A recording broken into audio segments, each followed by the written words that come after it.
नमस्कार साथियों, Kalyani IAS academy के डिजिटल प्लेटफॉर्म पर आपका हार्दिक स्वागत है।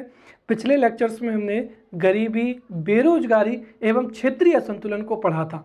इस लेक्चर में हम लोक वितरण प्रणाली के बारे में पढ़ेंगे एवं समझेंगे। तो शुरू करते हैं लोक वितरण प्रणाली। देखिए, लोक वितरण प्रणाली एक ऐसी प्रणाली होती है जिसके माध्यम से सरकार गरीबों तक अनाज पहुंचाने का कार्य करती है, अर्थात अनाज का वितरण करती है। गरीबी निवारण के लिए अनाज का वितरण किया जाता है। इसके साथ ही भविष्य में खाद्य सुरक्षा के लिए इस प्रणाली के माध्यम से अनाजों का या खाद्य पदार्थों का संग्रह, भंडारण किया जाता है तथा उसका प्रबंधन किया जा सकता है। सामान्य शब्दों में हम कह सकते हैं कि लोक वितरण प्रणाली पीडीएस कम कीमत पर अनाज के वितरण और आपातकालीन स्थितियों में अनाज का प्रबंधन एवं भंडारण सुनिश्चित करने के लिए एक प्रणाली होती है। इस प्रणाली की विकास की बात करें तो इस प्रणाली को उपभोक्ता मामले, खाद्य और सार्वजनिक वितरण मंत्रालय के तहत स्थापित किया गया है तथा इसे केंद्र तथा राज्य सरकार दोनों के माध्यम से इसे प्रबंधित किया जाता है। अगर हम देखें कि जो पीडीएस सिस्टम है उसमें दो संस्थाओं का महत्वपूर्ण योगदान है। एक तो है फूड कॉरपोरेशन ऑफ इंडिया और दूसरा हो जाएंगी सभी राज्यों की राज्य सरकारें। अब अगर हम देखें तो जो फूड कॉरपोरेशन ऑफ इंडिया है एफसीआई, इसी के माध्यम से पीडीएस जो है अनाज की खरीद करती है और उसका रख रखाव या भंडारण किया जाता है। वहीं राज्य सरकारों के द्वारा उस अनाज को राशन के माध्यम से एवं अन्य आवश्यक जो वस्तुएं हैं उनको वितरण करने का जो काम है वो राज्य सरकारों को सौंपा जाता है। राइट। अब हम यहाँ पर पढ़ेंगे सार्वजनिक वितरण प्रणाली की कार्यविधि कि आखिरकार लोक वितरण प्रणाली किस तरीके से कार्य करती है या फंक्शन कैसे करती है। देखिए, हमारे देश में भारतीय लोगों के लिए खाद्यान्न वितरण करने के लिए एवं हमारे देश के नागरिकों में पोषण के स्तर को बनाए रखने के लिए यहाँ पर लोक वितरण प्रणाली का प्रयोग किया जाता है। और यहाँ पर आपको पता होगा कि हमारे देश के संविधान के राज्य के नीति निर्देशक तत्व में अनुच्छेद 47 के अनुसार यहाँ पर जो है राज्य या सरकार देश के नागरिकों में जो है पोषण के उचित स्तर को बनाए रखेंगे। तो एक तरीके से इस अनुच्छेद की आपूर्ति के लिए तथा देश में गरीबी एवं अनाज के वितरण को आसान बनाने के लिए, लोगों में पोषण के स्तर को ऊंचा करने के लिए यहाँ पर पीडीएस का प्रयोग किया जाता है। पीडीएस का जो संचालन है वो समवर्ती सूची के तहत किया जाता है, अर्थात इसका संचालन केंद्र सरकार एवं राज्य सरकारों द्वारा संयुक्त रूप से किया जाता है। इसके साथ ही यहाँ पर अगर हम इसकी कार्यप्रणाली देखें तो यहाँ पर जो केंद्र सरकार होती है वो एफसीआई की सहायता से किसानों से या उत्पादकों से अनाज को क्या करती है, खरीदती है। और इसके साथ ही जो अनाज खरीदा जाता है वो या तो एमएसपी पर खरीदा जाता है या फिर CACP, commission for agricultural cost and price की सिफारिश के जो मूल्य होता है, तो या तो एमएसपी या सीएसीपी का जो सिफारिश मूल्य होता है उस पर एफसीआई की सहायता से केंद्र सरकार अनाजों की क्या करती है, खरीदी करती है। राइट। अब यहाँ पर एफसीआई के द्वारा केंद्र सरकार की ओर से खाद्यान्न का भंडारण किया जाता है और इसके साथ ही एफसीआई यहाँ पर क्या करता है, बल्क की डिस्ट्रीब्यूशन करता है एवं परिवहन का कार्य करता है। अर्थात यहाँ पर एफसीआई बल्क में या थोक में सभी राज्यों को जो है उस अनाज का क्या करता है, वितरण करता है एवं परिवहन के माध्यम से राज्य सरकार या राज्यों तक उस अनाज को क्या किया जाता है, पहुंचाया जाता है। और इसके माध्यम से यहाँ पर ध्यान रखना कि केंद्र सरकार एफसीआई के माध्यम से जब किसानों से अनाज खरीदती है तो वो किस पर खरीदती है, एमएसपी पर। लेकिन जब एफसीआई के द्वारा राज्यों को थोक में अनाज पहुंचाया जाता है, तो राज्य सरकारें उसके लिए केंद्रीय संसस्ती मूल्य या सेंट्रल इशू जो प्राइस है वो केंद्र सरकारों को देती हैं। अब जो अनाज है वो राज्य सरकारों के पास आ जाता है। अब राज्य सरकारें उस अनाज को अपने राज्यों की जो फेयर प्राइसेस दुकान है, राइट, ये जिनको कहते हैं उचित कीमत दुकान या फेयर प्राइस शॉप्स हैं, उन तक इसका क्या किया जाता है, परिवहन किया जाता है। और फिर जो फेयर प्राइसेस शॉप्स होती हैं उनसे पहचान पत्र या राशन कार्ड के माध्यम से उस अनाज को बीपीएल कार्ड धारियों या फिर जो अंत्योदय परिवार हैं या जो प्राथमिक परिवार हैं उनको राशन के आधार पर जो निर्धारित मूल्य होता है उस पर इस अनाज का क्या किया जाता है, वितरण किया जाता है, राइट। तो ये इसकी जो है पूरी की पूरी क्या हो जाएगी, क्रियाविधि हो जाएगी, राइट। अब हम यहाँ पर समझते हैं सार्वजनिक वितरण प्रणाली के उद्देश्य। हो सकता है कि परीक्षा में 5 नंबर में यह प्रश्न पूछा जाता है कि सार्वजनिक वितरण प्रणाली के प्रमुख उद्देश्यों पर चर्चा कीजिए। देखिए, वर्तमान समय में जो पीडीएस सिस्टम है वो one ration, one country one ration card, इसके लिए क्या है, प्रचलित है। आगे जाके हम इसको समझेंगे कि भाई एक देश में एक ही राशन कार्ड होना चाहिए ताकि जो प्रवासी मजदूर हैं जो कि दूसरे राज्यों में जाकर जॉब कर रहे हैं, काम कर रहे हैं, वो पीडीएस के माध्यम से उन दूसरे राज्यों में भी अनाज को ले सकें, राइट। तो इसीलिए चर्चा में है। तो पीडीएस के जो हर एक बिंदु हैं हमको उनको बहुत अच्छे से समझना है और बहुत अच्छे से तैयार करना है। तो सार्वजनिक वितरण प्रणाली का उद्देश्यों पर अगर हम चर्चा करें तो सबसे पहला उद्देश्य क्या हो जाएगा कि इसके द्वारा कमजोर वर्गों तक, राइट, इसके द्वारा कमजोर वर्ग, ऐसे वर्ग जिनके पास में खाद्यान्न नहीं है, पर्याप्त मात्रा में खाद्यान्न नहीं है और वो बाजार कीमत पर खाद्यान्न खरीद भी नहीं सकते हैं, अर्थात गरीब व्यक्तियों, कमजोर वर्गों एवं पिछड़े वर्गों तक खाद्य पदार्थों का एवं आवश्यक वस्तुओं को उपलब्ध कराया जाता है, राइट। ये हो गया इसका पहला उद्देश्य। दूसरा ये है कि बाजार में खाद्यान्न वस्तुओं को अप्रत्यक्ष रूप से नियंत्रित किया जाता है। जैसे अगर हमने कहा कि खाद्यान्न की वस्तु है जो कि अति आवश्यक है, अब अगर जैसे गेहूं है या चावल है, अगर सरकार यहाँ पर पीडीएस से इनको नहीं बांटेगी तो हो सकता है गेहूं के एवं चावल के दाम बहुत अधिक हो सकते हैं। तो दूसरा हो जाएगा क्या कि पीडीएस के माध्यम से सरकार खुले बाजार में अनाजों पर क्या करती है, अप्रत्यक्ष नियंत्रण करती है। तीसरा हो जाएगा कि इस प्रणाली के द्वारा कमजोर वर्गों तक या गरीबों तक खाद्यान्न एवं महत्वपूर्ण वस्तुओं की जो वह पहुंच सुनिश्चित की जाती है, राइट।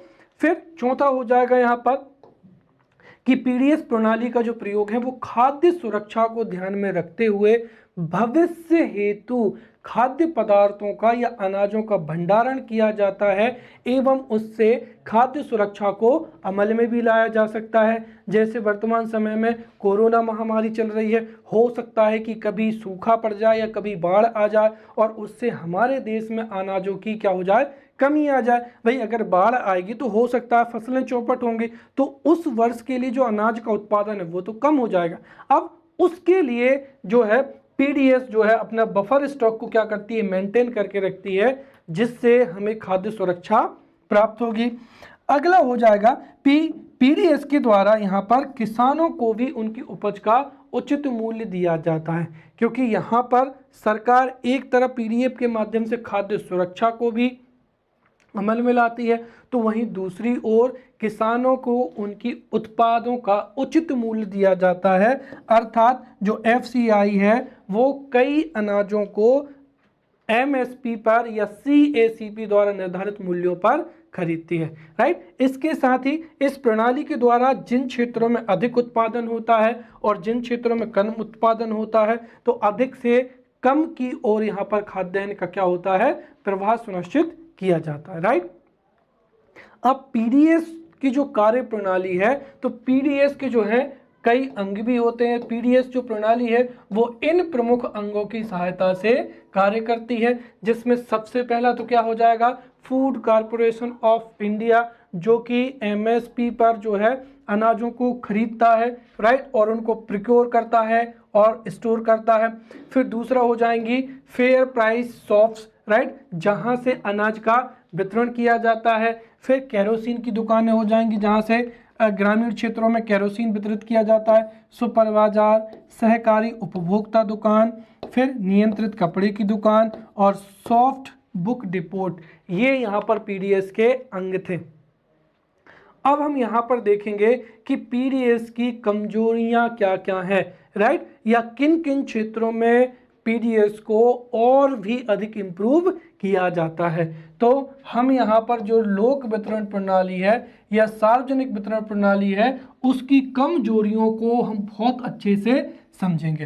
तो सबसे पहले बात तो यही हो जाएगी कि पीडीएस जो है वो क्षेत्रीय विषमता का जो है प्रभाव पीडीएस पर पड़ता है। अर्थात अगर हम उत्तर भारत के राज्यों की तुलना दक्षिण भारत के राज्यों से करें तो दक्षिण भारत में जो पीडीएस प्रणाली है वो अधिक क्या है, प्रचलित है, अधिक क्या है, प्रभावी है, या इसका प्रभाव दक्षिण में अधिक दिखाई देता है और उत्तर भारत में इसका प्रभाव जो है वो कम दिखाई देता है। अर्थात ये क्षेत्रीय विषमता से प्रभावित है या क्षेत्रीय विषमता का प्रभाव पीडीएस पर पड़ता है। दूसरा हो जाएगा कि जो पीडीएस के माध्यम से जो अनाज वितरित किया जाता है उसकी गुणवत्ता बहुत ही खराब होती है। कई बार तो पीडीएस के माध्यम से अनाज एवं गेहूं इतना खराब क्वालिटी का वितरित किया जाता है कि उसे जानवरों तक को खिलाने में जो है ग्रामीण लोग शर्माते हैं। तो कहने का मतलब ये है कि यहाँ पर जो रखरखाव होता है तो उससे जब एफसीआई खाद्यान्न का भंडारण करती है और उसका रखरखाव करती है तो नमी की वजह से या अन्य कारणों की वजह से कई बार अनाज सड़ जाता है और वही जो अनाज है या कम गुणवत्ता का जो अनाज है वो फिर वितरित कर दिया जाता है। इसके भी दो कारण हैं। सबसे पहला तो ये हो जाएगा कि यहाँ पर जो अनाज का भंडारण है, अनाज के भंडारण के समय जो फेयर एवरेज क्वालिटी है या उचित औसत जो गुणवत्ता के मानक है उनको ध्यान में रखा ही नहीं जाता है। अर्थात नमी युक्त जो अनाज है और सूखा अनाज है उन दोनों को एक साथ भंडारित कर दिया जाता है। और दूसरा, भंडारित जो अनाज है उसको भी मौसमी परिवर्तनों जैसे ठंड है या वर्षा है, वर्षा में नमी है, राइट, उनसे बचाने की भी उचित क्या है, व्यवस्थाएं नहीं है। इस वजह से जो है अनाज की जो गुणवत्ता वो कम हो जाती है। तीसरा और जो सबसे बड़ा महत्वपूर्ण है जिसको हमने नगद लेन देन में समझा था और वो क्या हो जाएगा, रिसाव, राइट। यहाँ पर पीडीएस की जो सबसे बड़ी कमजोरी है वो क्या है, खाद्यान्न का रिसाव होना। अर्थात जितना भी अनाज एफसीआई के द्वारा प्रक्योर किया जाता है या फिर यहाँ पर उसको भंडारित किया जाता है उसमें से लगभग आधा जो अनाज है वो काला बाजारी के माध्यम से या तो निजी बाजार में बेच दिया जाता है या फिर उसका क्या होता है कि उन लोगों में वितरित कर दिया जाता है जो कि वास्तविक रूप से लाभार्थी नहीं है। तो यहाँ पर खाद्यान्न जो है रिसाव की समस्या है, राइट। और अगर हम नेशनल सैंपल सर्वे ऑर्गेनाइजेशन के 68 पे जो राउंड की जो रिपोर्ट थी उस रिपोर्ट के अनुसार देखें तो भारत में लगभग 46% जो है खाद्यान्न का रिसाव पाया जाता है। 46% समझते हैं, इसका मतलब आधा जो अनाज है या तो वो जमाखोरी की वजह से, काला बाजारी की वजह से या निजी क्षेत्र में बेच दिया जाता है या जो लाभार्थी वास्तविक लाभार्थी नहीं है उनको बेच दिया जाता है या भ्रष्टाचार की वजह से उसको निजी बाजार में बेच दिया जाता है। कुल मिलाकर जो है 46% जो है अनाज उसका रिसाव हो जाता है, लीकेज हो जाता है, राइट। और वही अगर हम पूरे भारत की बात करें तो 46%, वहीं मणिपुर में कितना है 97.8% जो है, दिल्ली में कितना है 87% है, राइट। और अगर हम वहाँ मध्य प्रदेश की बात करते हैं हमारे प्रदेश की तो कितना है ये 60% है, राइट। तो ये यहाँ पर पूरे मध्य प्रदेश में इसका रिसाव कितना है 60% है, राइट। अगला हो जाएगा यहाँ पर कि एफसीआई की जो संस्था है, राइट, पीडीएस की जो संस्था है एफसीआई के द्वारा ही खाद्यान्नों को या अनाजों को क्या किया जाता है, प्रिक्योर किया जाता है और भंडारित किया जाता है। और दिनों दिन जो है एफसीआई की जो है क्रियात्मक लागत वो क्या है, बढ़ती जा रही है। इसके दो कारण हैं। एक तो यहाँ पर जो है एफसीआई एमएसपी पर जो है किसानों से अनाज खरीदता है। अब सरकार जैसे जैसे एमएसपी बढ़ाती है वैसे वैसे एफसीआई की जो है वो क्रियात्मक लागत भी बढ़ेगी। तो एक तो एमएसपी पर खरीदती है, दूसरा ये है कि कई बार सरकार समय पर भुगतान नहीं करती है तो एफसीआई को बाजार में से ऋण लेना पड़ता है और फिर वो क्या करती है, अनाज का प्रिक्योर करती है। इससे आरबीआई को कई बार ऊंची ब्याज दरों पर भी ऋण लेना पड़ता है। इसके साथ ही उचित जो भंडारण होते उनकी व्यवस्था भी नहीं होती। इसके लिए कई बार जो है एफसीआई को भंडारण व्यवस्था पर भी खर्च करना होता है और इन सब क्रियाओं में जो है इसकी लागत क्या होती है, बढ़ रही है, राइट। अगली बात करें तो जो है इंडिपेंडेंट इवैल्यूएट ऑफिसर, ये इसको 2014 में समाप्त कर दिया गया है। तो इंडिपेंडेंट इवैल्यूएट ऑफिस की एक रिपोर्ट है, उस रिपोर्ट में ये कहा गया है कि यदि 1 रुपये पर किलोग्राम जो अनाज है तो उसकी जो लागत है वो कितनी हो जाती है, 3 रुपये 60 पैसे। मतलब अगर एफसीआई उसको 1 रुपये में खरीदती है तो उसकी जो फाइनल कॉस्टिंग है, परिवहन सबको मिलाकर वो कितनी, लगभग 3 गुनी तक हो जाती है, यहाँ पर पहुंच जाती है। और ये क्षेत्र विशेष में क्या होती है, अलग अलग होती है, राइट। इसके साथ ही जो खाद्यान्न का वितरण है वो निर्धनों में एक निश्चित क्षेत्र तक ही क्या होता है, पहुंच पाता है। इसको हम इस तरीके से समझते हैं कि कई बार अध्ययन में यह पाया गया है कि केवल और केवल जो हमारे देश के गरीब हैं या जो निर्धन वर्ग हैं उनमें से केवल और केवल 25% जो है जनसंख्या ही केवल और केवल पीडीएस पर खाद्यान्न के लिए क्या होती है, निर्भर होती है। बाकी की जो जनसंख्या है वो इस पर जो है निर्भर नहीं है, वो उनके लिए खाद्यान्न की दूसरी समस्या है। हालांकि वो पीडीएस से जो है अनाज लेते हैं लेकिन वो इस पर निर्भर नहीं है। तो 25% ही निर्भर है। इसका मतलब ये है कि इसका जो खाद्यान्न वितरण है या जो इसका जो वास्तविक लाभ है वो कुछ लोगों तक ही पहुंच पाता है। अब अगर निष्कर्ष रूप में कहें तो हम सीधा कह सकते हैं कि यहाँ पर जो है जो पीडीएस प्रणाली है, पीडीएस प्रणाली किसानों को उचित लागत दिलाने के लिए, भारत में गरीबी दूर करने के लिए, या फिर ये है कि खाद्य सुरक्षा के लिए, गरीबों तक अनाज पहुंचाने के लिए एक बहुत ही अच्छी प्रणाली है। लेकिन उसमें जो जितनी भी कमियां हैं उनको अच्छी रणनीति के माध्यम से या कई योजनाओं के माध्यम से उनको दूर किया जा सकता है, जिससे बजटीय कुशलता भी आ पाए एवं खाद्य सुरक्षा इत्यादि के जो है और अच्छे से सुनिश्चित हो सके, राइट। अब हम यहाँ पर पढ़ेंगे पीडीएस प्रणाली का विकास, और ये भी 11 नंबर में पूछा जाने वाला प्रश्न है कि भारत में पीडीएस प्रणाली का विकास कैसे हुआ, राइट। तो हम इसको बहुत अच्छे से समझेंगे कि पीडीएस प्रणाली का जो है विकास किस तरीके से हुआ है। देखिए, भारत में पीडीएस प्रणाली ने जो वास्तविक रूप से कार्य किया है वो 1997 से कार्य किया है। लेकिन इस तरह का एक तंत्र जो है वो 1997 से पहले, या हम ये कहें कि स्वतंत्रता से पहले ही पाया जाता था। द्वितीय विश्व युद्ध में, राइट, द्वितीय विश्व युद्ध के समय जब हमारा देश क्या था, गुलाम था या औपनिवेशिक था, तो द्वितीय विश्व युद्ध के बाद ही, राइट, और स्वतंत्रता से पहले ही पीडीएस प्रणाली की जो थी शुरुआत हो चुकी थी, और वो भी खाद्यान्न आपूर्ति के रूप में।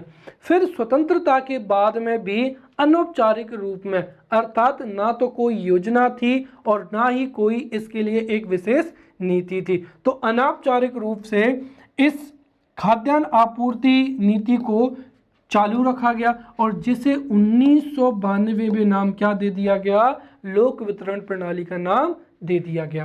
राइट। फिर ये जो लोक वितरण प्रणाली है, इसके लक्ष्य मतलब लक्षित जनसंख्या को इसके माध्यम से लाभान्वित करने पर विचार किया गया और फिर यहाँ पर जो है लक्षित वर्ग को निर्धारण करने के लिए कुछ सुधार किए गए, जिससे पीडीएस के जो है कई प्रकार सामने आए। पहला हो जाएगा यहाँ पर पुनर्गठित सार्वजनिक वितरण प्रणाली। राइट, ये लोक वितरण प्रणाली। तो revamped, right, revamped public distribution system. देखिए जो आरपीडीएस है इसका निर्माण कब किया गया था, 1992 में किया गया था और इसकी विशेषता ये थी कि पहले जो अनाज का वितरण किया जाता था वो सामान्य क्षेत्रों में किया जाता था, लेकिन जो पीडीएस प्रणाली जो कि 1992 से पहले प्रचलित थी उसको पुनर्गठित किया गया एवं हमारे देश में जो दूर दराज के इलाके हैं जहां पर खाद्यान्न उत्पादन भी कम होता है या फिर कहें कि वहाँ पर बहुत ही कम होता है, तो दूर दराज इलाके विशेषकर रेगिस्तान है या पहाड़ी क्षेत्र हैं, वहाँ के जो कमज़ोर वर्ग के लोग हैं उन तक खाद्यान्न सुरक्षित करने का इसमें क्या रखा गया, लक्ष्य रखा गया। और इसकी विशेषता ये भी थी कि जो दुर्गम स्थान है, राइट, जैसे कोई रेगिस्तान है या ऊंचा पहाड़ी क्षेत्र है, वहाँ पर खाद्यान्नों की कीमत अन्य स्थानों की तुलना में 50 रुपये प्रति क्विंटल कम रखी जाती थी, ताकि जो दुर्गम स्थानों के लोग हैं वो कम दाम पर जो है कम दाम पर क्या कर सकें, अनाज को खरीद सकें। राइट। इसके साथ ही जो केंद्रीय संसूची मूल्य था या सेंट्रल इश्यू प्राइस था, उसके द्वारा भी 50 पैसे प्रति किलोग्राम कम कीमत पर देश के जो अन्य क्षेत्र थे वहाँ पर जो अनाज जो क्या किया जाता था, वितरित किया जाता था, या जो सेंट्रल इश्यू प्राइस था, राइट, उसे 50 पैसे प्रति किलोग्राम कम कीमत पर गरीबों को 20 किलो अनाज देने की इसमें व्यवस्था की गई थी। इसके बाद में आया यहाँ पर टारगेटेड पब्लिक डिस्ट्रीब्यूशन सिस्टम, जो कि वर्तमान में भी प्रचलित है। तो दूसरा जो विकास हो जाएगा वो कौन सा हो जाएगा, लक्षित सार्वजनिक वितरण प्रणाली। राइट, लक्षित सार्वजनिक वितरण प्रणाली। और भारत सरकार ने इसे 1 जून 1997 में लक्षित सार्वजनिक वितरण प्रणाली जो योजना थी इसको लागू किया गया था। राइट। और इसके अधीन राज्य सरकारों से कहा गया था कि आप यहाँ पर जो है आपने अपने राज्यों में गरीबी रेखा से नीचे जो लोग रह रहे हैं उनका डाटा निकालिए या उनकी जानकारी जुटाइए। अर्थात यहाँ पर टारगेट किसको बनाया गया, जो लोग गरीबी रेखा से नीचे रह रहे थे। राइट। इसकी और प्रमुख क्या विशेषता थी, इसकी प्रमुख विशेषता ये थी कि गरीबी रेखा के जो लोग नीचे रह रहे थे उन परिवारों को वार्षिक या फिर जिनकी जो आय क्या थी, वार्षिक 15,000 रुपये से कम थी। यहाँ पर ये लक्ष्य बना दिया कि ऐसे परिवार जिनकी वार्षिक आय 15,000 रुपये से कम है उनको गरीबी रेखा से क्या रखा जाएगा, नीचे रखा जाएगा। और प्रति परिवार को उस गरीबी रेखा से नीचे रहने वाले परिवार को 10 किलोग्राम खाद्यान्न प्रति माह दिया जाएगा, जिसको बढ़ाकर फिर कितना कर दिया गया, 25 किलोग्राम प्रति माह कर दिया गया। और 1 अप्रैल 2002 से इसकी मात्रा और बढ़ाकर कितनी कर दी गई है, 35 किलोग्राम प्रति माह प्रति क्या हो जाएगा, परिवार हो जाएगा। तो इतने अनाज का यहाँ पर वितरण किया जाता है। तो यहाँ पर एग्जाम की दृष्टि से सीधा याद रखना कि जो पुनर्गठित था उसमें दूर दराज के इलाकों में भी जो है वितरण प्रणाली को मजबूत किया गया था और इसमें यहाँ पर लक्ष्य को निर्धारित किया गया था जो कि क्या था, बीपीएल। राइट। अब अगर हम इसकी और विशेषताएं देखें तो मार्च 2000 में भारत सरकार ने इसकी जो निर्गमन कीमत थी वो गरीबी रेखा के नीचे रहने वाले परिवारों के लिए जो थी निर्धारित कर दी थी। और वो क्या थी कि जो एफसीआई की जितनी भी जो आती है कॉस्ट आती है, राइट, यहाँ पर 2 बना दिए उन्होंने, एक क्या बना दिया, बीपीएल। तो बीपीएल के एफसीआई की जो कॉस्ट है उसका कितना कर दिया, आधा, यहाँ पर लिखा है। राइट।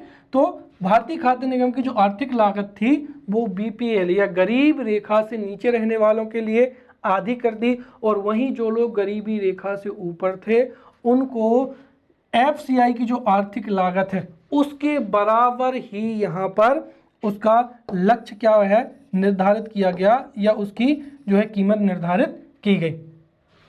इसके साथ ही अगर हम पर क्विंटल के हिसाब से देखें तो बीपीएल के लिए जो निर्गमन कीमत थी वो 565 रुपये प्रति क्या हो गई क्विंटल हो गई, और गरीबी रेखा से ऊपर करने के लिए यहाँ पर कितनी कर दी गई 1130। तो सीधा कर सकते हैं कि जो भाई जो बीपीएल थे उनके लिए आधी, तो 1130 की आधी कितनी हो जाएगी 565 रुपये बीपीएल के लिए, और जो गरीबी रेखा से ऊपर थे उनके लिए जितनी खाद्य निगम की क्या थी लागत थी 1130 वो निर्धारित कर दी गई कब 2000 में, मार्च 2000 में, राइट। अब 1 जुलाई जो 2000 है से अब तक जो निर्गमन कीमतें हैं जो कि 2000 से अब तक अपरिवर्तित हैं वो निम्नलिखित हैं, और ध्यान रखना जो निर्गमन कीमतें हैं वो अलग अलग योजना के तहत क्या है अलग अलग रखी गई हैं, जिसको हम बहुत अच्छे से समझेंगे ताकि एग्जाम्स में कोई भी डाउट ना आए।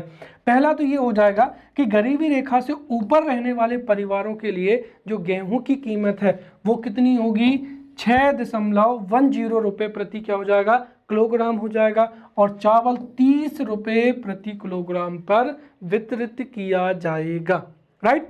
दूसरा ये है कि ऐसे लोग जो गरीबी रेखा से क्या है नीचे, ये कौन हो जाएंगे गरीबी रेखा से ऊपर, गरीबी रेखा से अर्थात बीपीएल जो है कार्ड होल्डर हैं उनके लिए गेहूं की कीमत कितनी 4.15 रुपये तथा निर्धारित की गई। इसके साथ ही अगर हम देखें अंत्योदय अन्न योजना, अंत्योदय अन्न योजना में इसकी कीमत और जो है कम कर दी गई।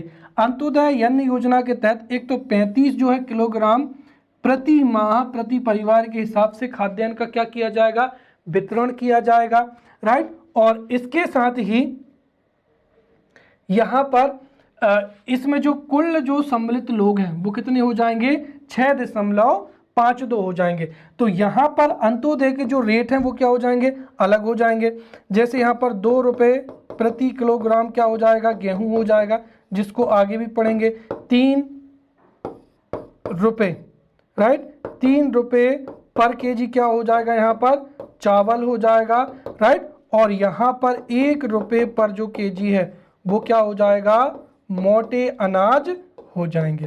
तो ये जो है रेट हैं जो आप समझ गए होंगे कि बीपीएल से ऊपर 6.10 रुपये, बीपीएल से नीचे 4.15 रुपये प्रति क्या हो जाएगा किलोग्राम हो जाएगा। अंत्योदय के लिए 2 रुपये पर केजी गेहूं, 3 रुपये पर केजी चावल और 1 रुपये पर केजी मोटे अनाज हो जाएंगे, राइट। और जो अंत्योदय है उसके तहत 35 किलोग्राम प्रति माह के हिसाब से जो है वो खाद्यान्न का वितरित किया जाएगा, तथा अलग अलग राज्यों में 15 केजी से लेकर 35 केजी के बीच में जो है अनाज का वितरण किया जाएगा।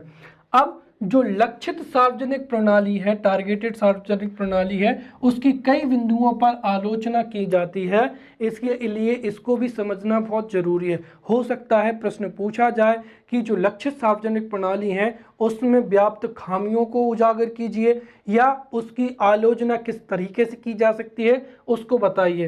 तो हम यहाँ पर निम्न बिंदुओं से स्पष्ट कर सकते हैं। पहली चीज तो क्या हुई थी कि यहाँ पर जो है अनाज का वितरण सही तरीके से हो सके और जो राजस्व भार है उसमें कमी आ सके, इसके लिए लक्षित सार्वजनिक प्रणाली जो थी लाई गई थी, लेकिन हुआ इसका उल्टा, राइट। इसका उद्देश्य था खाद्य सहायता का भार कम करना, राइट। परंतु यहाँ पर गरीबी से नीचे रहने वाले परिवारों को जो है खाद्यान्न आर्थिक लागत से आधी कीमत पर जो है उपलब्ध कराई जा रही है, जिससे खाद्य सहायता अब कम नहीं होगी तो क्या हो जाएगी बढ़ जाएगी। तो पहला तो यही होगा कि इस योजनाओं को आर्थिक सहायता का भार कम करने के लिए लाया गया था, लेकिन अब जो है इस योजना से वो भार तो कम नहीं हुआ और बल्कि क्या हो गया बढ़ गया।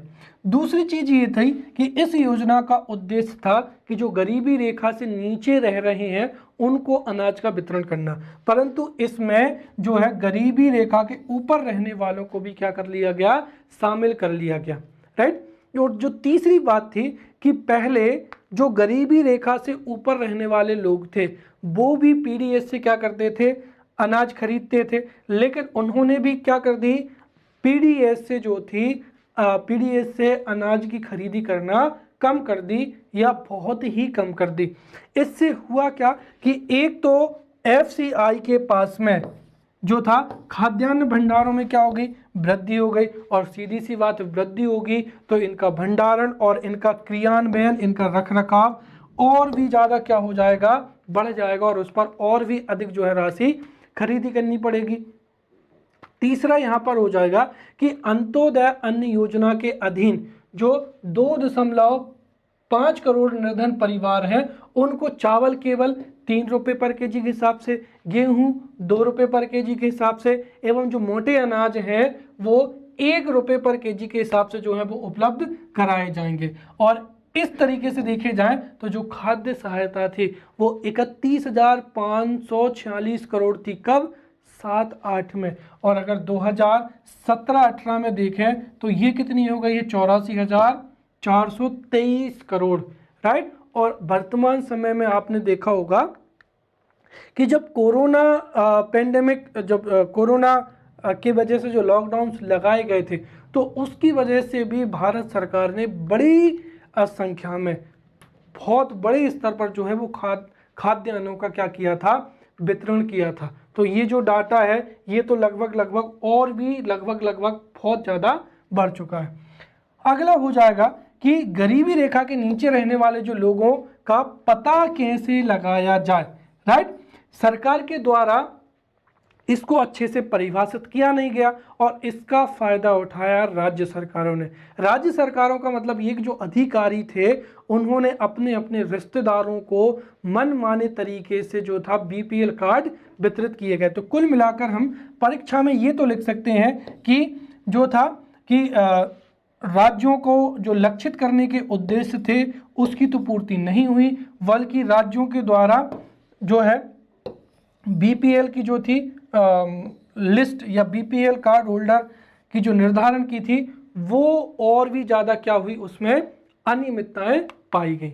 अगला, भारत में गरीबी रेखा का जो स्तर है वो बहुत ही क्या रखा गया है, नीचा रखा गया। ये स्तर इतना नीचा है कि अगर उस स्तर के निम्नतम बिंदु से भी अगर कोई व्यक्ति 50 या 100 रुपये प्रतिदिन का भी कमा लेता है तब भी उनकी जो स्थिति है वो गरीबी रेखा से नीचे रहने वाले परिवारों से भी क्या होती है, बदतर होती है, राइट। इस तरीके से अगर हम देखें तो जो लक्षित सार्वजनिक प्रणाली है उसमें गरीब परिवारों को शामिल करने के लिए उनको परिभाषित करने की वास्तविक प्रक्रिया जो है अधिकतर राज्यों ने, जैसा कि मैंने बताया है कि उन्होंने क्या है, मनमाने ढंग से क्या है, अपनाई है, राइट। इसके साथ ही फिर ये तो आपको पता है कि पीडीएस में भ्रष्टाचार भी बहुत बड़े पैमाने पर होता है, राइट। जब ऐसा माना जाता है कि ट्रक के ट्रक गायब हो जाते हैं, जब किसानों से अनाज खरीदा जाता है या एफसीआई के गोडाउन से जो बेचने जाता है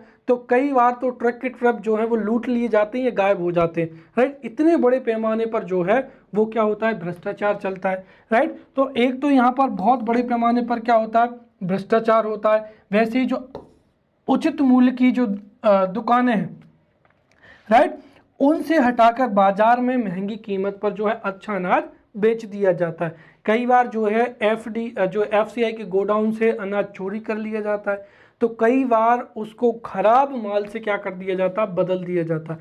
अच्छा माल जो है वो निजी मार्केट में बहुत ऊंचे दामों पर बेच देते हैं और एफसीआई के जो गोडाउन्स हैं उन पर जो है सड़ा हुआ या जो खराब से खराब क्वालिटी का अनाज होता है उसको यहाँ पर क्या किया जाता है, भ्रष्टाचार के माध्यम से लाया जाता है या पहुंचाया जाता है।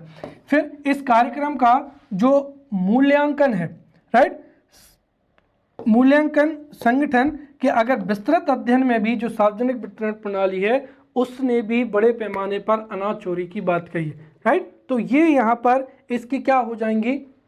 अगला हो जाएगा कि जो सार्वजनिक वितरण प्रणाली की एक गंभीर समस्या ये भी है कि इस प्रणाली के पूर्व में जो सार्वजनिक वितरण प्रणाली से जो खाद्यान्न का अतिरेक वाले राज्य हैं उनसे कमी वाले राज्यों में अनाज का क्या होता था, हस्तांतरण होता था। तो ये यहाँ पर जो है पूरा का पूरा हमने पढ़ लिया है, किसके बारे में, लक्षित सार्वजनिक वितरण प्रणाली के बारे में पढ़ लिया है, राइट।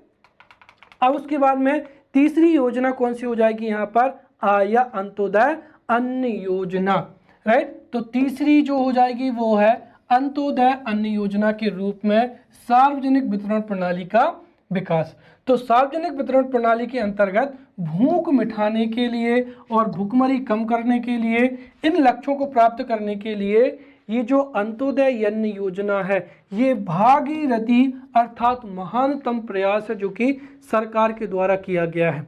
जो अंत्योदय अन्न योजना थी वो 2000 में सरकार के द्वारा क्या की गई थी, लागू की गई थी। और इसका जो मुख्य उद्देश्य था वो था अत्यंत कमजोर वर्गों के 1 करोड़ परिवार को जो है खाद्यान्नों का क्या करना, वितरण करना, राइट। और इसमें शुरुआती दौर में जो सबसे गरीब थे, राइट, अत्यंत कमजोर 1 करोड़ परिवारों को इस योजना में जो था सम्मिलित किया गया था। इस योजना के माध्यम से 35 किलो का जो अनाज है वो प्रति माह प्रति परिवार को दिया जाएगा, और जो कि बहुत ही कम दरों पर दिया जाएगा, जिसमें गेहूं 2 रुपये प्रति किलो हो जाएगा, चावल 3 रुपये प्रति किलो एवं मोटा अनाज 1 रुपये प्रति किलो के हिसाब से इसमें दिया जाता है। इसके साथ ही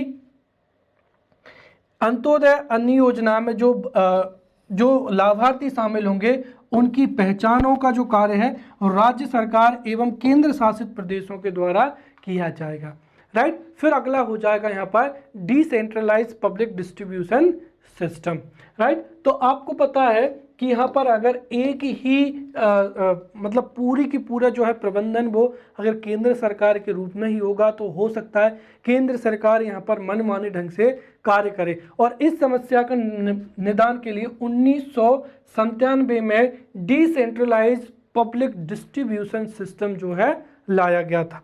ये लोक वितरण प्रणाली वही लोक वितरण प्रणाली है, केवल और केवल इसमें ये कह दिया गया है कि यहाँ पर अभी तक केंद्र सरकार जो थी वो FCI के माध्यम से अनाजों को खरीदती थी। अब इसके माध्यम से क्या होगा कि जो राज्य सरकारें हैं वो खाद्यान्न का क्या करेंगी, भंडारण करेंगी, परिवहन करेंगी और उसका वितरण करेंगी। और इस प्रक्रिया के दौरान जितनी भी राजस्व की हानि होगी तो यहाँ पर जो है इसका केंद्र सरकार पूरा का पूरा हर्जाना देगा। तो कुल मिलाकर ये है कि जो काम पहले केंद्र सरकार करती थी अब वही काम राज्य सरकारें कहेंगी, और इस दौरान उनको जो भी हानि होगी राजस्व की उसकी पूर्ति केंद्र सरकार के द्वारा यहाँ पर की जाएगी, राइट। तो ये यहाँ पर थे पूरा का पूरा इस तरीके से जो है हमारे देश में सार्वजनिक वितरण प्रणाली का विकास हुआ है। अब हम पढ़ेंगे हमारा अगला टॉपिक जो कि है कि PDS प्रणाली को और कैसे प्रभावी बनाया जा सकता है। भाई सार्वजनिक वितरण प्रणाली बहुत बड़े पैमाने पर हमारे देश में कार्यरत है और उसमें कई कठिनाइयां हैं, कई लूप होल्स भी हैं जिनको हम आधुनिक टेक्नोलॉजी की सहायता से या नई प्रौद्योगिकी की सहायता से उनको दूर कर सकते हैं। तो यहाँ पर PDS को और प्रभावशाली इन बिंदुओं के या इनके तहत बनाया जा सकता है। पहला तो क्या हो जाएगा, नागरिक अधिकार पत्र, जिसको क्या बोला जाता है, सिटीजन चार्टर बोला जाता है।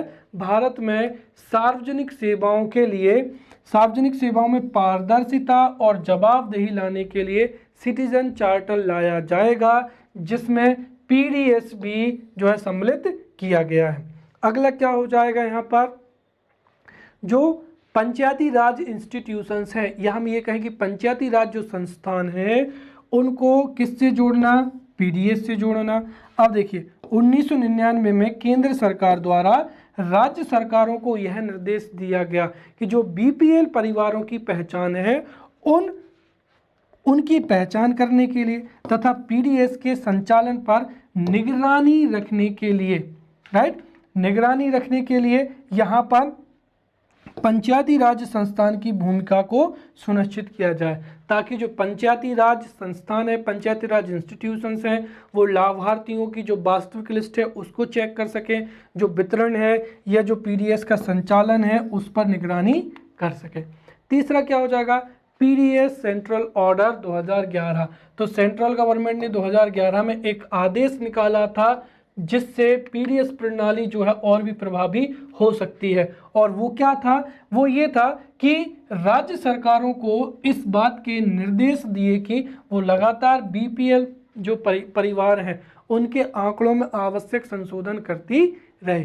तो ये दरअसल सेंट्रल गवर्नमेंट का आदेश था कि जो है राज्य सरकारें उनको जो बीपीएल कार्ड होल्डर्स की जो सूची है उसको अपडेट करते रहना है। भाई जिनकी डेथ हो गई है उनके नाम हटा देना है और जो भी उसमें सम्मिलित होने योग्य हैं उनको उसमें सम्मिलित कर देना है। इसके साथ ही एक योजना और लाई गई थी जिसका नाम क्या है, क्षेत्राधिकारी योजना।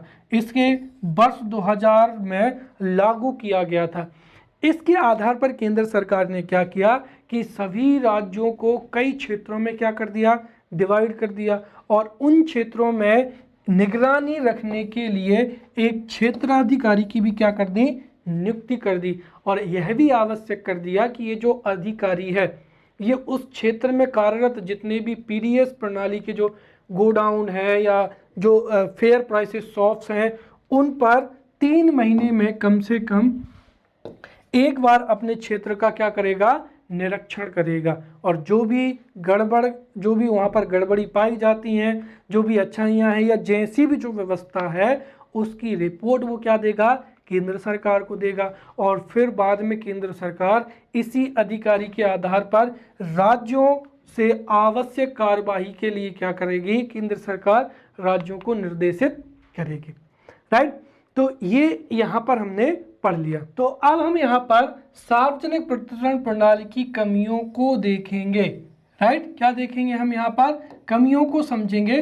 देखिए, नो डाउट सार्वजनिक वितरण प्रणाली देश में गरीबी निवारण के लिए, राइट, निम्न तबकों तक या गरीबों तक अनाज पहुंचाने के लिए एक बहुत अच्छी प्रणाली है। और इस प्रणाली के लागू होने से गरीबी तथा जो है कुपोषण वो आराम से जो है हमारे देश में समाप्त हो रही है। गरीबी भी मिट रही है और कुपोषण की स्थिति से भी हम निजात पा रहे हैं। परंतु इसके बावजूद जो पीडीएस सिस्टम है उसमें कई क्या है, कमियां हैं जिन पर भी ध्यान देना अति अनिवार्य है। सबसे पहला तो यहाँ पर ये हो जाएगा कि पीडीएस के द्वारा अनाज का वितरण किया जाता है, ना कि खाद्य सामग्री का। राइट, इसका मतलब ये हुआ कि यहाँ पर केवल और केवल गवर्नमेंट जो है चावल का या गेहूं का वितरण करती है और खाद्यान्न के जो प्रमुख घटक हैं जैसे दालें हैं या प्रोटीन है उनकी पूर्ति गरीबों तक नहीं हो पाती है। दूसरा हो जाएगा यहाँ पर कि चूंकि हमारा देश जो है वो क्या है, एक विकासशील देश है, इसलिए हमारे देश में जो आधारभूत संरचना है जैसे परिवहन के लिए सड़कें या भंडारण के लिए गोडाउन, राइट, वो उन मतलब ये है कि आधारभूत संरचनाओं का निम्न स्तर है और भंडारण जैसी जो है समस्याएं भी क्या हैं, कम है। इसकी वजह से भी कई समस्याएं उत्पन्न हो रही हैं और मैंने बताया है कि इसकी वजह से कई बार मौसम में नमी की वजह से या अन्य वजह से जो है अनाज सड़ने लगता है या खराब हो जाता है। राइट, तीसरा क्या हो जाएगा कि जब तक हमारे पास में लाभार्थियों की पहचान की विशेष युक्ति नहीं होगी तब तक ये जो योजना है वो उतनी अच्छे से सफल नहीं हो पाएगी। अगला हो जाएगा खाद्यान्नों का जो परिवहन है, भंडारण है, में इसमें एफसीआई की जो लागत है वो दिनों दिन क्या है, बढ़ रही है, जिससे राजकोषीय घाटा भी बढ़ेगा। राइट, इसके साथ ही पीडीएस प्रणाली में जो सट्टाबाजारी है, जमाखोरी है या भ्रष्टाचार है वो बड़े व्यापक पैमाने पर बढ़ गया है, इसलिए भ्रष्टाचार विरोधी नीति को लागू करना भी अति अनिवार्य है। अब यहाँ पर हो सकता है कि मोस्ट आईएमपी चीज़, हमें पता है कि जो है पीडीएस प्रणाली की महत्व क्या है, उपयोगिता क्या है और उसमें कौन कौन सी कमियां हैं। इसलिए हो सकता है एग्जाम्स में पूछा जाए कि सार्वजनिक वितरण प्रणाली को और अधिक दुरुस्त करने के लिए या सार्वजनिक वितरण प्रणाली को और अधिक प्रभावी बनाने के लिए सुझाव दीजिए। तो हम इन सुझावों को चर्चा करेंगे कि निम्न बिंदुओं के माध्यम से पीडीएस सिस्टम को और अधिक प्रभावशाली, राइट, या लाभदायी जो है वो बनाया जा सकता है। पहला क्या हो जाएगा कि पीडीएस सिस्टम को जो है वो हम आधार कार्ड योजना से लागू कर दें। इससे जो फर्जी लाभार्थी हैं या जो बोगस क्या हैं राशन कार्ड हैं, उनसे क्या मिल जाएगा, छुटकारा मिल जाएगा। दूसरा यहाँ पर हो जाएगा कि एफसीआई के भंडारों से खाद्यान्न, राइट, भंडार जो है, जो स्टोरेज है, वहाँ से खाद्यान्न कब उठ रहा है, किस तिथि को जा रहा है, उसको पूरा का पूरा और एफसीआई तक वो कब पहुँच रहा है। तो भंडारों से खाद्यान्न उठाने से लेकर एफसीआई तक पहुँचने की जो पूरी की पूरी प्रक्रिया है उसको कंप्यूटरीकृत कर देना चाहिए, जिससे आसानी से हमें आंकड़े प्राप्त होते रहेंगे। तीसरा हो जाएगा यहाँ पर कि जो एफपीएस है इसके लिए भी अनिवार्य कर देना चाहिए कि खाद्यान्नों के जो वितरण है या उपलब्ध जो स्टॉक है वो साप्ताहिक विवरण जो है वो तैयार करें, राइट, कि कितना खाद्यान्न जो है वो अभी वितरित हो चुका है, कितना अभी स्टॉक में है, उसका वीकली तौर पर उसका जो है वीकली विवरण उसका तैयार करें। और फिर जो विवरण है उसको किसी ऐसी संस्था जो उसका निरीक्षण कर सके, जैसे कोई अगर एनजीओ है या फिर सेल्फ हेल्प जो है ग्रुप है, या फिर जो है उसको विभागीय वेबसाइट पर भी क्या कर देना चाहिए, अपलोड कर देना चाहिए, ताकि उससे क्या होगा कि एक तो विभाग के जो अधिकारी हैं वो भी इसको देख पाएंगे और इसके जो संचालन का कार्य है वो एनजीओ और सेल्फ हेल्प जो ग्रुप हैं उनको भी दे देना चाहिए, जैसे छत्तीसगढ़ में इस पद्धति को अपनाया गया। अगला हो जाएगा कि एफपीएस जो फेयर प्राइसेस शॉप्स हैं उनकी लाभदायकता को बढ़ाए जाने के लिए उस दुकान से अनाज के अलावा भी जो अन्य वस्तुएं हैं वो बेचने की छूट दी देनी चाहिए, ताकि जो फेयर प्राइसेस शॉप्स के संचालन करता है वो आसानी से अपना खर्चा पानी बढ़ा सके। फिर अगला हो जाएगा कि नीति आयोग ने कहा है कि जो फेयर प्राइसेस शॉप के संचालन करने वाले लोगों के लिए कमीशन की जो है मात्रा क्या होनी चाहिए, पर्याप्त होनी चाहिए, राइट, और ये जो है कितना होना चाहिए, खाद्यान्नों की कुल लागत की 2 गुना होनी चाहिए, राइट, ताकि वो जो है उनका पर्याप्त तरीके से संचालन हो सके। अगला हो जाएगा प्रवासी श्रम के लिए रोमिंग कार्ड, या फिर इसके लिए जो बेहतर युक्ति है वो क्या हो जाएगा, एक राष्ट्र एक राशन कार्ड, राइट। ये जो योजना है वो वर्तमान समय में लागू करने का जो है कुछ राज्यों ने तो इसको लागू कर दी है, और जो राज्य नहीं किए उन राज्यों में भी जो है one nation one ration card scheme या एक राष्ट्र एक राशन कार्ड स्कीम को भी बहुत जल्दी लागू किया जाएगा।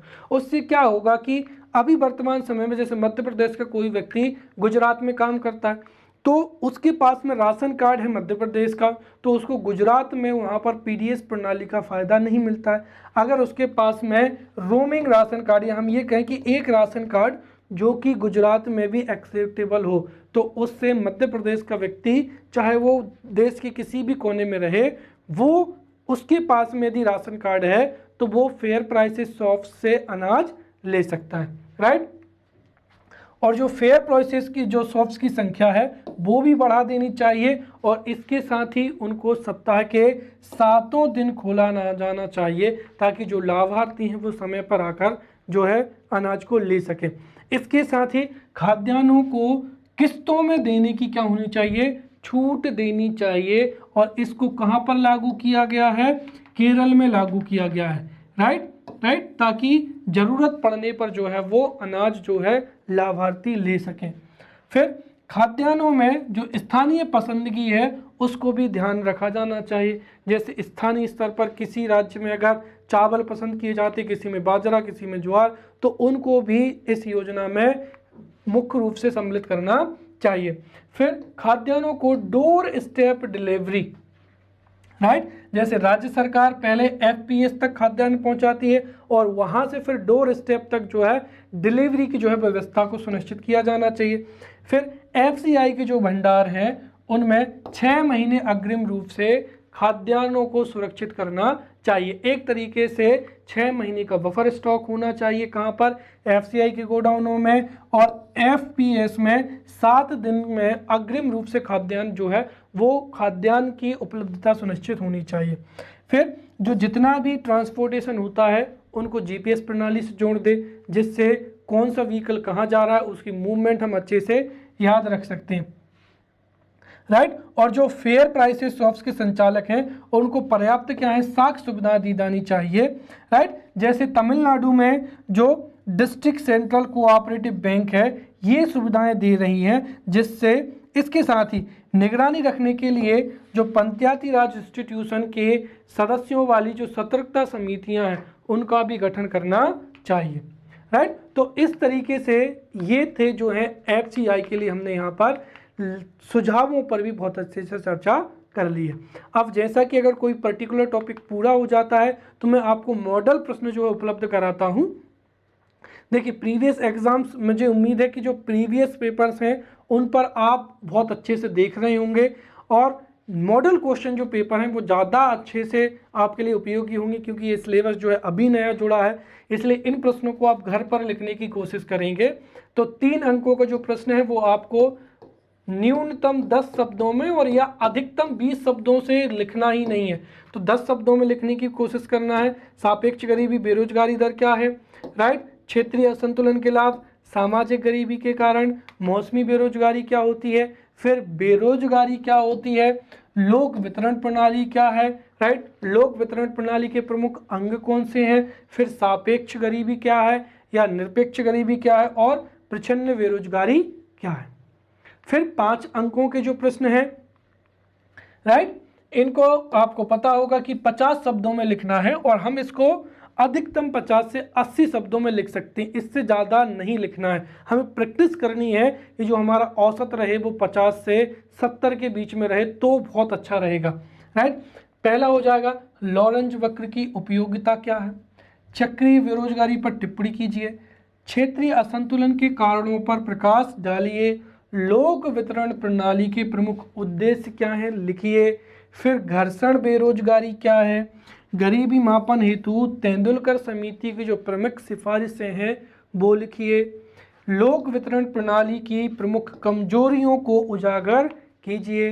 फिर 11 नंबर के जो प्रश्न हैं वो ये हो सकते हैं, लोक वितरण प्रणाली के विकास क्रम को समझाइए, क्षेत्रीय असंतुलन क्या है, इससे राष्ट्रीय स्तर पर क्या प्रभाव पड़ता है स्पष्ट कीजिए। फिर गरीबी दूर करने हेतु अपने शब्दों में सुझाव दीजिए। फिर गरीबी को समझाते हुए स्पष्ट कीजिए कि गरीबी दुष्चक्र क्या है। राइट। और बेरोजगारी निवारण हेतु प्रमुख शासकीय कदमों या पहलों पर चर्चा कीजिए। तो ये था हमारा टॉपिक। अगले लेक्चर में नए टॉपिक के साथ मिलेंगे, तब तक के लिए थैंक यू।